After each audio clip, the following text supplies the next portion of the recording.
Jennifer is one of the last people left in the office on a Friday night. She's going to catch a plane to New York for the extended weekend to see her ex-fiancé for Valentine's Day, so she writes him an email. She doesn't want to be late for her flight, so she grabs a bunch of candy and leaves the office. Simultaneously, Guy is getting ready to leave work as well. They both end up waiting for the elevator at the same time. Jennifer gets on the 49th floor and he joins her on the 42nd. Guy immediately starts chatting with her and joking. She replies but doesn't seem interested in having a conversation. Guy shows her an etching on the wall when the elevator suddenly stops. He tries the keys and the alarm button, but nothing works even though the electricity in the elevator seems to still be on. Guy tries opening the door, though that doesn't work either. They try waving to the fully operational camera and still no one responds to their calls. To make matters worse, none of their phones has service because they are 4 stories underground. Jennifer wonders where the security for the building is, worried that she'll miss her flight. 15 minutes later, they try calling for help and banging on the door, but no one can hear them. Guy gets the idea that there might be an escape hatch, so she awkwardly climbs on his shoulders and they check the elevator ceiling. She hurt her hand a little banging on it, so he puts her down. 1 hour later, Jennifer realizes that she'll never catch her flight, and even though Guy jokes to lighten the mood, she just curses everything and everyone out. They finally introduce each other and continue with the banter that Guy had started the moment he stepped on the elevator. Since Jennifer doesn't have any water in her thermos, Guy offers her his bottle, but they joke that they should pop open the wine he had on him instead. Both of them realize that they have bottle openers in their bag and laugh about it. They don't open the wine, but she does accept his water. As a consolation prize for not having any actual food, Jennifer gives Guy some of the candy. She thinks they should save their rations though because they might end up stuck in the elevator until Tuesday. 4 hours later, Jennifer has to pee and she desperately tries to hold it in because she's too embarrassed to do it in front of Guy. He tells her to go in the corner over his coat, and when she says no,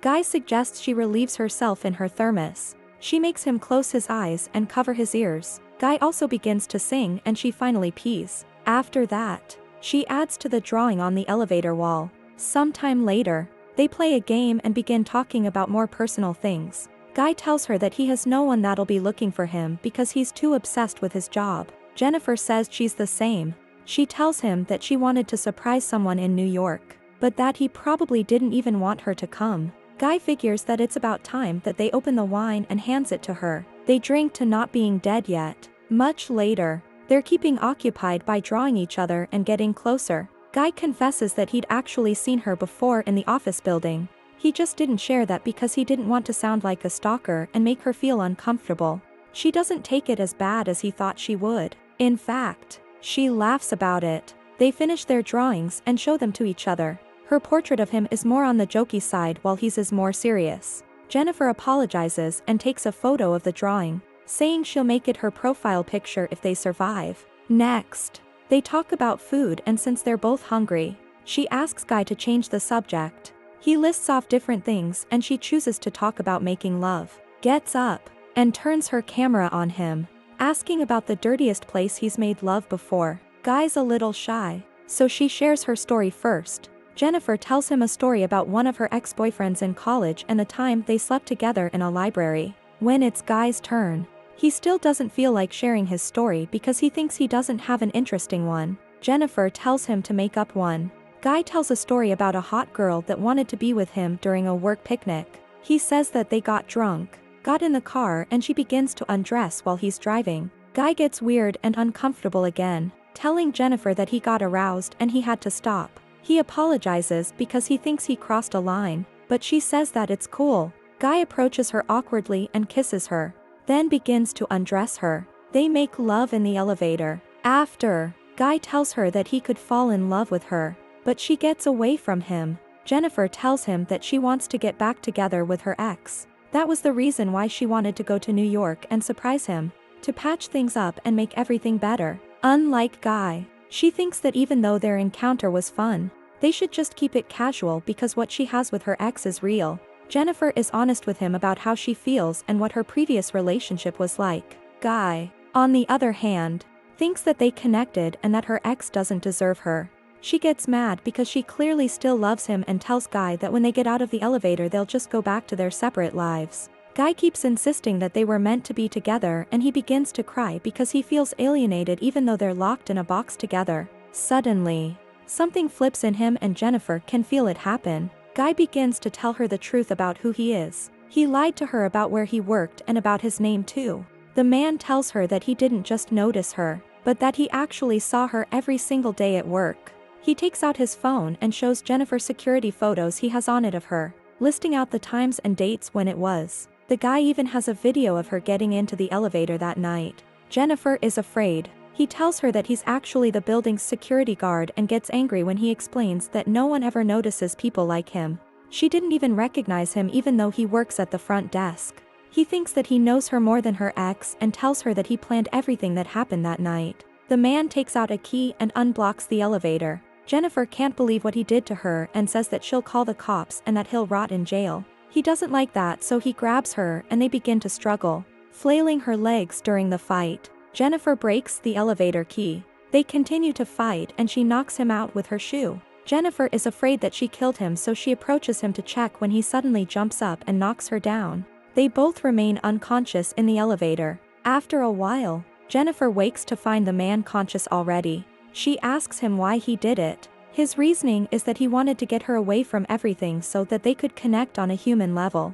He says that they didn't just have a date but an entire relationship in the weekend stuck in the elevator. Jennifer thinks that he's not going to get away with it because someone will surely come to get them out. Unfortunately, she finds out that the guy has taken all the shifts for that weekend and the 2 other guards won't be coming in until the extended weekend is over on Tuesday. Jennifer asks what he'll do and he says that he would rather kill her than go back to prison. He says that he never forced her to do anything, but Jennifer tells him that he kidnapped her. That sends him into a rage spiral. When he calms down, he opens the present that Jennifer had bought for her ex-fiancé. He finds a shirt and a box in the bag. The guy puts the shirt on and tells Jennifer to open the rest of the present. Jennifer opens the box to reveal cigars, complete with the necessary tools, like the cigar scissors and lighter. He lights a cigar and taunts Jennifer further, even saying that she could have gotten her ex back with all the nice gifts. In a gust of irony, he wishes her a happy Valentine's Day.